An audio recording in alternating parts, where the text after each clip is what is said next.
tarde caía dourada sobre o edifício de vidro espelhado. Lá dentro, o chão reluzia, mas o ar era frio, frio de poder e pretensão. O prédio da empresa Grand Valley Holding parecia mais um templo da vaidade do que um local de trabalho. No 25º andar, os risos eram altos, os copos tilintavam e os sorrisos eram ensaiados como máscaras caras. No centro daquela roda estava ele, Otávio Brandão, 48 anos, empresário milionário, dono de uma fortuna feita em contratos públicos e aparências privadas. Alto, terno impecável, olhar de quem mede as pessoas pelo relógio que elas usam. O tipo de homem que confunde autoridade com valor. E era justamente esse homem que naquele dia resolvera dar um show de arrogância. Na recepção, uma mulher aguardava de pé. Cabelos grisalhos bem presos, lenço cor de ferrugem no pescoço e olhos que sabiam mais do que diziam. Celina Barbosa, 58 anos, professora aposentada e consultora eventual em projetos sociais. Ela tinha vindo por um convite, ou talvez um desafio. A empresa prometera financiar bolsas para jovens carentes, mas exigia uma análise técnica antes de liberar o dinheiro. E Celina, especialista em educação comunitária, foi indicada por uma ONG parceira. Quando ela entrou na sala, os risos cessaram por um segundo. Depois voltaram, mais baixos, mas com o mesmo veneno. Otávio a observou dos pés à cabeça sem disfarçar o desdém. "A senhora é a doutora Celina?" Perguntou com o sorriso que precede o deboche. "Sou sim, boa tarde." "Pensei que mandariam alguém mais, digamos, preparado para o nosso nível de exigência." Ela manteve o olhar. Às vezes o que parece simples é o que sustenta o que é grande. Otávio deu uma risada curta. "Tá vendo, pessoal? É por isso que eu adoro essas parcerias. Sempre rendem boas frases de efeito." Os outros riram. Celina apenas pousou a bolsa na mesa e tirou um caderno de anotações. Suas mãos tremiam um pouco, mas não de medo. Era o tremor de quem contém a indignação com elegância. "O senhor recebeu o relatório que enviei?" "Recebi, mas confesso que não entendi muito bem como alfabetizar favelado ajuda a minha empresa." O silêncio caiu pesado. Celina respirou fundo. Talvez porque o senhor nunca precisou ser um deles para entender o valor de uma chance. Ele se levantou, fingindo interesse. "A senhora fala bonito, mas aqui o que conta é resultado. Resultado sem alma é lucro sem vida, senhor Brandão." Ele riu de novo, mas dessa vez o riso soou nervoso. "A senhora é corajosa. Não costuma durar muito quem fala assim comigo.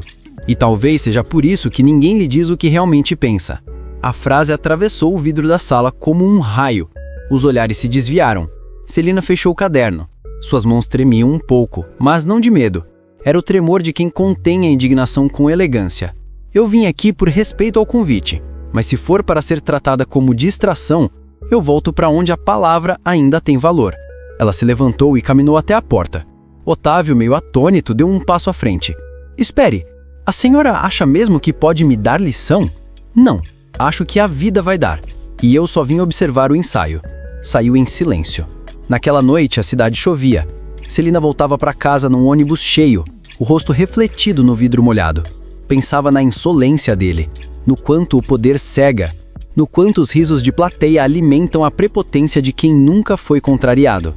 Mas o destino, paciente como ela, já preparava a resposta. 2 dias depois, um acidente grave atingiu a sede da Grand Valley Holding. Nada físico, um ataque cibernético. Todos os sistemas travaram, contratos sumiram, dados apagados. Em poucas horas a empresa milionária estava de joelhos diante da própria fragilidade digital. Desesperado, Otávio convocou uma reunião emergencial. Chamou assessores, técnicos, diretores.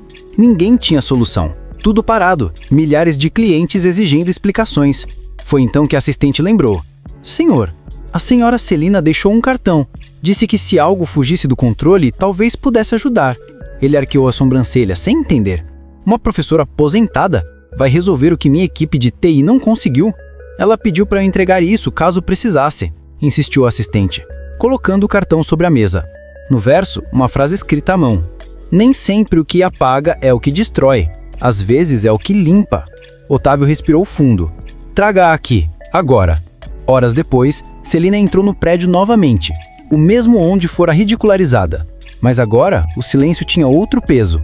O poderoso, outrora arrogante, parecia menor dentro do próprio terno. "Preciso de ajuda", disse ele, sem rodeios. Estamos perdendo tudo. Perder nem sempre é castigo, Sr. Brandão. Às vezes é lição. Eu sei, mas preciso resolver. Antes de resolver, é preciso entender. O ataque começou por onde? Pelo sistema de doações. Ela sorriu de leve. Então talvez o universo esteja devolvendo o que o senhor negou. Ele baixou o olhar. Consegue me ajudar ou não? Consigo, mas não pelo dinheiro, pelo aprendizado. Celina passou 2 dias inteiros na empresa, reorganizando dados, orientando a equipe, revisando protocolos de segurança e, mais do que isso, ensinando paciência.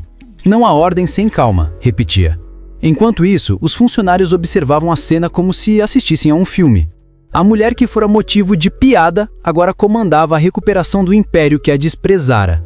Na manhã do 3º dia, o sistema voltou ao ar, as contas foram restauradas e, junto com elas, algo maior também, a consciência. Otávio entrou na sala e a encontrou sentada diante do computador, anotando números. Está tudo resolvido, ela disse sem olhar para ele. Eu não sei como agradecer. Comece respeitando. Ele assentiu, envergonhado. A senhora quer saber o que eu aprendi? Não, quero ver. Ela se levantou, pegou a bolsa e caminhou até a porta. Onde vai? Perguntou ele. Voltar para minha escola. Tem uma turma de jovens que acreditam em transformação. E hoje acho que tem um novo exemplo para contar. Ele tentou sorrir, mas o olhar dela o desarmou. Doutora Celina, a senhora é diferente. Não sou. Só não aprendi a confundir poder com grandeza. Ela saiu e o eco de seus passos ficou mais alto do que qualquer aplauso. Quando o elevador fechou, os funcionários se entreolharam. Uma das secretárias murmurou. A gente caçou dela e foi ela quem salvou tudo. Otávio ficou sozinho. A cidade refletia nas janelas do prédio e pela primeira vez se viu nelas sem admirar o reflexo. Lá fora, Celina caminhava sobre o céu nublado. Parou por um instante e olhou para cima, para o mesmo prédio de vidro. Sorriu com serenidade. Que o poder aprenda a se curvar quando encontra o respeito. O vento soprou e o lenço... Mas a lembrança de Celina voltava sempre que ele via o reflexo de sua própria sombra sobre o vidro. A mulher que havia sido subestimada, humilhada em público e ainda assim escolher ajudar. A mulher que não precisou levantar a voz para fazer o mundo escutá-la. 3 semanas se passaram. A empresa, salva da falência, começou a receber elogios na imprensa por ter recuperado o sistema sem perdas. Mas ninguém mencionava o nome dela. Nenhum artigo, nenhum agradecimento público. Até que um repórter investigativo, curioso, descobriu a verdade. Na capa de um jornal local, a manchete saiu discreta, mas poderosa. Professora aposentada é quem salva império milionário após ataque digital. A notícia viralizou. Redes sociais, blogs e rádios começaram a falar sobre a mulher que deu lição de humanidade ao poder. E de repente, o nome de Celina estava em todo lugar. Ela, porém, continuava sua rotina simples. Dava aulas voluntárias em uma escola comunitária, organizava campanhas de alfabetização e cuidava de plantas na varanda do apartamento pequeno onde morava. Quando os repórteres batiam à porta, ela respondia com o mesmo sorriso calmo. A lição não é minha, a vida é que ensina. Eu só fui o quadro negro. Mas enquanto o país comentava sua história, Otávio se remoía em silêncio. Tentava apagar o vídeo da reunião, aquele momento em que ele rira dela, mas alguém havia gravado. E agora, milhares de pessoas assistiam à cena em que o poderoso era calado por uma mulher que não precisou erguer a voz. Os comentários eram implacáveis. Essa é a verdadeira força. Grandeza é tratar todos com respeito. Um tapa de dignidade. Na sede da empresa, o clima era de constrangimento coletivo.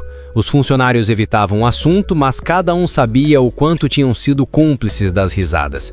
Até que numa manhã, Otávio tomou uma decisão inesperada. Convocou uma coletiva de imprensa no saguão principal. O salão estava cheio, jornalistas, funcionários, câmeras, curiosos. Quando subiu ao palco improvisado, a tensão era palpável. Ele segurava o microfone com as 2 mãos. Respirou fundo. Eu estou aqui para corrigir um erro. E talvez o maior deles tenha sido acreditar que sucesso e sabedoria andam juntos. As câmeras piscavam. Os flashes cortavam o ar. Ele continuou. Há algumas semanas, eu tratei uma mulher com desprezo. Uma mulher que me olhou com calma quando eu merecia indiferença. E quando tudo desabou, foi essa mesma mulher que estendeu a mão. Um murmúrio cresceu. Eu rio de mim mesmo agora, porque precisei perder tudo para entender o valor do que ela já sabia. O poder é pequeno, diante da grandeza de quem serve com propósito. Silêncio. Hoje, a Grand Valley Holding anuncia a criação do Instituto Celina Barbosa, um projeto nacional de alfabetização digital e inclusão educacional. E a professora Celina será a presidente honorária. Um aplauso tímido começou no fundo da sala. Depois cresceu e se espalhou. Celina, que não sabia de nada, foi chamada ao palco por uma assistente. Entrou devagar, o mesmo lenço ferrugem no pescoço, o olhar sereno. O público se levantou. Otávio se aproximou. "A senhora me perdoa?" perguntou com a voz embargada. Ela olhou fundo, sem pressa. "O perdão não é um prêmio, doutor. É um caminho. E o senhor já começou a andar nele." Ele baixou a cabeça. "Tudo que fiz foi pouco. O pouco feito com verdade já é o bastante para começar outra história." O salão inteiro aplaudiu. Aquele aplauso não era barulhento, era reverente. O tipo de som que vem quando o orgulho se curva diante da dignidade. Nos dias seguintes, a história atravessou fronteiras. Programas de TV, revistas e universidades quiseram entrevistar Celina, mas ela recusava com gentileza. "Eu não sou notícia, sou lembrança. E lembrança serve para não repetir o erro." O instituto foi inaugurado 3 meses depois, num antigo prédio restaurado no centro da cidade. As paredes, pintadas em tons de cobre e verde musgo, lembravam o estilo das escolas de antigamente. No hall principal, uma placa simples de bronze trazia a frase: "A sabedoria é a coragem de não precisar humilhar ninguém." Celina observou o espaço com emoção contida. Ao lado dela, Otávio, agora sócio e voluntário do projeto, segurava uma muda de árvore. "Vamos plantar?" ele perguntou. "Vamos. O respeito precisa de raiz." Os dois cavaram a terra. O vento soprou, levando folhas secas. E quando o primeiro jato de água caiu sobre o solo, parecia que algo maior se limpava ali.